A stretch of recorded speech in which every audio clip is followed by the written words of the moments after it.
A 50% rent increase. For Hiroto Tanaka, a paralegal barely scraping by, it wasn't just unfair. It was annihilation. The document stated, rent increase of 50%, effective immediately. No grace period. This can't be real. I've never missed a payment. Why would management do this? If this takes effect, I won't just be broke. I'll be evicted. Where would I even go? He opened his banking app with trembling fingers. The balance confirmed what he already knew. He couldn't afford this. A knock on the door cut through his spiral. Sharp, terse, as if the person behind it already owned the space. Mr. Tanaka, my name is Reina Kurokawa. I own this building. May I speak with you for a moment? The rent increase notice you received. It was an error, an automated mistake. I've already canceled it. An error? The building owner herself drove down here just to tell me that? Who are you? Dinner. Tonight, there's a reservation waiting. I realize this sounds absurd, but please, come with me tonight. You want to take me to dinner? Right now? I don't even own a suit. Clothing doesn't matter. There's something I need to discuss, and it can't wait. I've been watching you, Mr. Tanaka. On the building's lobby cameras, the way you help the elderly, it stood out. She's been watching me. For how long? That's unsettling. Please, I am not good at this. Just come with me. I promise it'll make sense. Fine. But if this is some kind of joke, I am leaving immediately. Minutes later, a black car carried them to an upscale restaurant far from anything Hiroto could afford. The silence inside was suffocating. Now they sat across from each other at a candlelit table so pristine it felt like a showroom, a chasm of white linen between them. I don't belong here. Every waiter is looking at me like I am a stain on their floor. The tasting menu is pre-selected. Is there anything you are allergic to? No allergies. But I am still waiting for an explanation that makes sense. Silence stretched between them, heavy as the crystal chandelier above. Reina's hands slipped into her lap, knuckles pale. I don't know how to do this. I've never asked anyone for anything personal. She's trembling.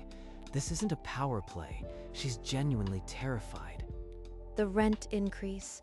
It wasn't an error. I fabricated it. I needed an excuse to stand at your door. You faked a rent hike just to talk to me. Do you have any idea what that felt like? I know it was cruel, but I've been watching you for months. Not just your face, your actions. In her mind, she replayed the lobby footage. Hiroto crouching to lift grocery bags for an elderly woman, his smile genuine. You didn't perform for cameras. You were just kind. I needed to meet someone like that. Okay, I am listening. But you better have a good reason for this, because right now I feel like a fish in a tank. Before they take away my future, I wanted to do something I chose. Something that was only mine. What does that mean? Who's taking your future? I've said too much. Please, forget I came here. Before he could press further, she signaled the server. The meal ended as abruptly as it began. Outside, the night air was sharp. She stepped into her car without looking back, leaving him on the pavement. What kind of life does she lead, where she has to stage a rent crisis just to talk to someone? Back in his apartment, the silence was heavier than before. The rent notice lay on the table, a lie that had changed everything. She said she'd been watching me for months. In the lobby, carrying groceries. She saw everything. That image of him helping the elderly woman replayed in his mind. Reina had seen it as proof of something, but what? I should just forget this. She's clearly in over her head, and I am just a renter. But I can't. The next morning came heavy. Hiroto's mind looped on a single question. What had Reina meant by, before they take my future? Why would a building heiress be so desperate? It doesn't add up. I need more information. On his way to work, he saw her in the lobby.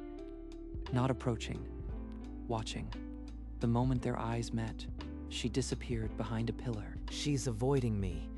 That only makes me more suspicious. What is she so afraid of? That evening, he opened his laptop and typed Reina Kurokawa. The first results stopped his breath. Kurokawa Real Estate Conglomerate. Heiress Reina Kurokawa set to merge families through marriage. Arranged marriage. That's it. They're forcing her into a merger, and she's fighting it. More articles hinted at pressure, isolation, legal traps. She wasn't cold, she was caged. The way she talked about choosing something before her future was taken. This is what she meant. She has no control. He closed the laptop, but the weight of what he'd found settled in his chest. This was bigger than a rent notice. The next afternoon, Reina caught him in the lobby. Her usual composure cracked, a thick envelope trembled in her grip. Mr. Tanaka, I am sorry for the dinner. I need to be honest. My family is forcing me into a marriage I can't refuse. So you came to me? I am a paralegal, not a divorce attorney. I am not married yet, but there are trusts, legal traps. I need someone who sees me, not my name. She pressed the envelope into his hands. Legal documents, financial statements, the architecture of her cage. This is way over my head, but she's desperate. I know I have no right to ask, but you helped strangers without a second thought. Please, just look. What exactly do you expect me to do? I don't know, but you are the only one who might try. She turned and walked away, leaving him with the heavy envelope and the first real choice he didn't understand. That evening, Hiroto carried the envelope to the man who had trained him, Sato, a veteran attorney who never flinched at ugly details. A Kurokawa trust. I've seen these before. Ironclad until someone forces a crack. Let me look. She's being forced into a marriage. If she refuses, she loses everything. Her home, her stake, her freedom. There. Clause 12. The trust dissolves only upon marriage, but it doesn't specify to whom. Wait, that means if she marries someone else, anyone else, before the deadline. The trust shatters. She gains full control over her assets. It's a narrow path, but legally sound. So she just has to find someone willing to marry her, on paper, before her family forces the other wedding. That's insane. Insanity is often the only answer when a family writes the rules. The question is, does she have such a person? The weight of the solution filled the small office. A legal loophole that demanded a human sacrifice. Hiroto stared at the clause. The echo of Reina's trembling hand in the lobby suddenly, much louder. Hiroto found Reina in the lobby, the secret of the loophole on his lips. But before he could speak, the front doors swung open violently. Takashi Kurokawa. He didn't walk into a room, he possessed it. Every head in the lobby turned, then quickly looked away. Reina, I warned you. Fraternizing with tenants, scheming with outsiders. This ends now. Father, he's a paralegal. I asked for his advice. That is not a crime. I am not just a tenant. I am someone who sees what you are doing to her, and I am not looking away. Insolence. You have no idea what you are interfering with. Walk away now, and I might forget your face. He's not walking away. Neither am I. This is my life. I decide what happens to it. Consider this your only warning. Both of you. The Kurokawa family does not forgive defiance. The lobby fell silent as he left. The cold echo of the threat clinging to the air like frost. We have a way out. A legal way. But you'll need to trust me completely. At 11 p.m., Hiroto's phone buzzed with a message from an unknown sender. No greeting, only a photograph of his own apartment door. Beneath the image, a single line. Cease your interference with the Kurokawa family, or you will lose this door and your career. They're watching my apartment. This isn't just corporate, it's intimidation. He's testing you, trying to isolate me. I am sorry. I never wanted this to touch your life. Don't apologize. If he's trying to scare me, it means he's afraid of what we found. The next evening, an envelope slid under his door. Inside, grainy photos of him leaving work. A note. Final warning. Enough. He won't control me through fear anymore. Then, let's not just talk. We move forward with the legal plan, whatever it takes. What if the plan fails? What if we end up with nothing but the mess? Then we'll have a mess we chose. That's more than you have now. I am in. All the way. The next morning, they gathered in Sato's office. The trust document lay open, Clause 12 highlighted. The clause states, upon marriage, the trust dissolves. But you must marry before the deadline your father set. So she needs a groom in 3 weeks. Someone her father can't control. Every person I know is vetted by him. I am completely isolated. The marriage doesn't have to be real. A legal contract, a marriage of convenience, would trigger the clause. A fake marriage. It feels like fraud. But legally, it's just a contract. If she could find someone willing. Who would agree? Marry a stranger and face my family's rage. Freedom, and a settlement once the trust dissolves. The room fell silent. The solution was clear, but it required a human shield against her family. There's only one person here who isn't connected to her father. Only one who already said all in. Hiroto opened his mouth, the words forming, but Reina stepped forward, her voice cutting through the silence. Hiroto, will you marry me? On paper, to break the trust. I have no one else. Marry? She's asking me to marry her. This is insane. It would only be legal. A contract. After 6 months, we annul. You would be compensated from the settlement. She's serious. A fake marriage to defy a corporate empire. And I am just a paralegal. The weight of the question pressed down on him. Her desperation, the cameras, the threats, all of it leading to this one impossible request. I know it's selfish, but you are the only person who's ever looked at me without wanting something. Please. I said I was all in. But marriage, even fake, it's a line I never thought I'd cross. His mind raced through the consequences, legal, personal, the wrath of her father. Yet the alternative was watching her be consumed. How do you answer a question like that? I need to think. That night, pacing his apartment, Hiroto replayed her words, the legal weight, the personal cost, and her face when she'd asked. Hogue, Hiroto, if the court suspects fraud, if you show no intent of a genuine marriage, this could backfire. Understand the risk. I know the risks, but if I don't act, she's forced into a marriage she doesn't want. I can't be a bystander. Then structure it properly. A prenuptial agreement, clear separation of assets, keep it airtight. This isn't about the settlement. It's about doing something that matters. Maybe the first time in my life. You came back. Does that mean you've decided? Yes, I'll do it. But this is a legal partnership. No romance, no attachment. We stay professional until annulment. I understand. Thank you, Hiroto. More than you know. They shook hands, the cold formality of a contract between them, yet neither could deny the current that passed. What have I just agreed to? A fake marriage, a war with a conglomerate, and a woman who's already under my skin. 3 days later, they stood in a bare municipal office. Sato, the only witness. The officiant's words were utilitarian. The ring, a simple band Reina had provided. When Reina signed the certificate, her hand trembled, not from relief, but from the weight of a choice that was entirely her own. She's free now, at least on paper, but she looks like she's bracing for a different kind of prison. The certificate was filed electronically. Within hours, the legal system recognized the union, and so did the Kurokawa conglomerate's surveillance. Paralegal. She married a paralegal.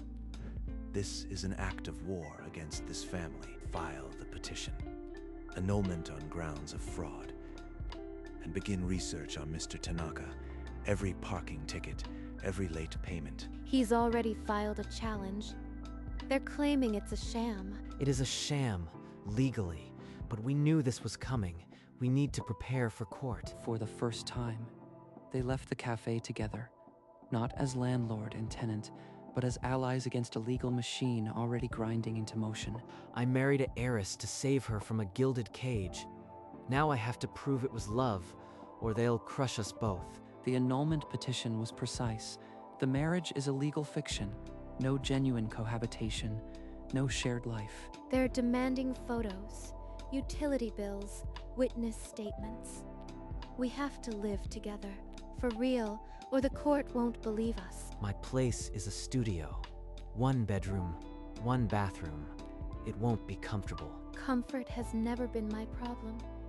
I'd rather be cramped and free than trapped in 12 rooms with guards. That evening, she returned with 2 suitcases and a single box of books.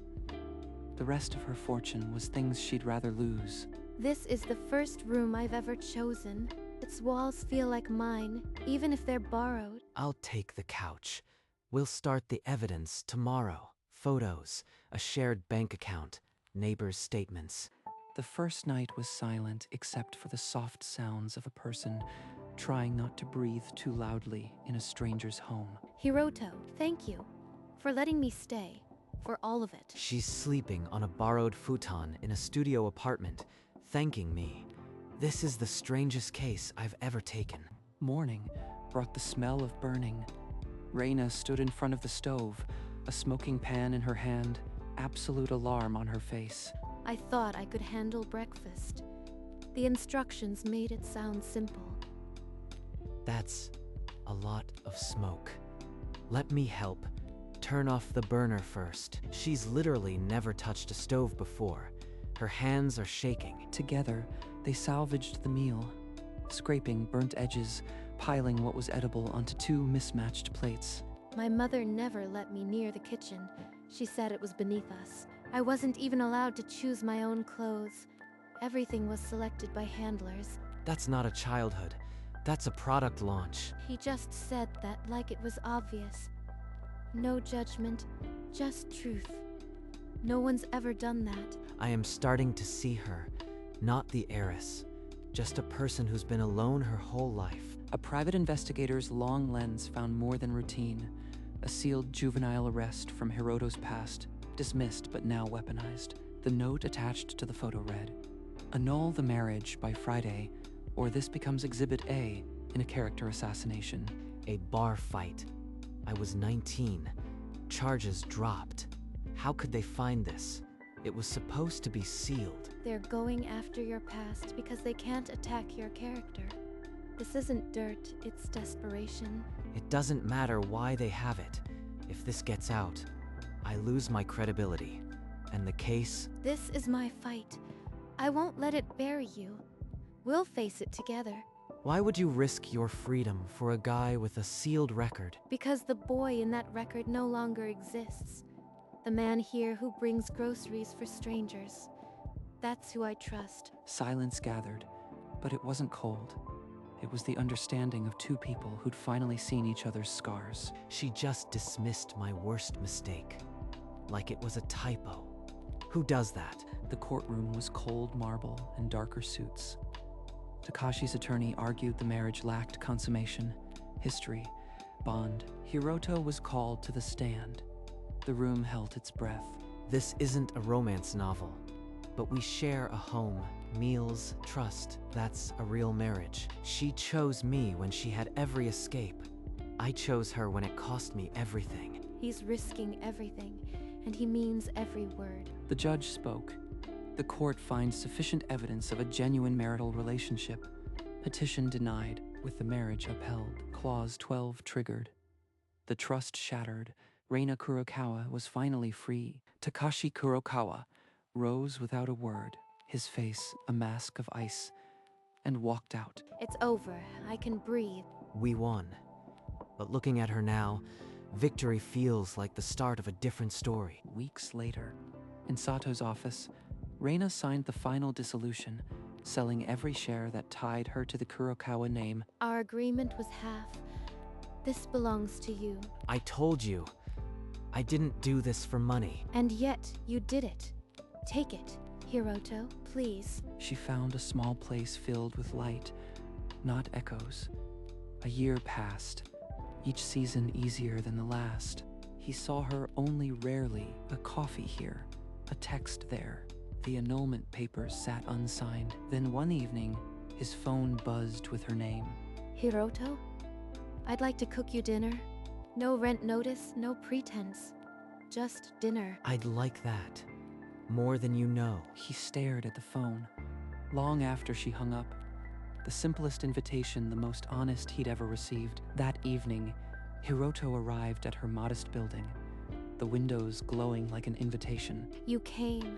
It smells incredible. Is that miso? I found my mother's old cookbook in a box I'd never unpacked. I've been practicing every night.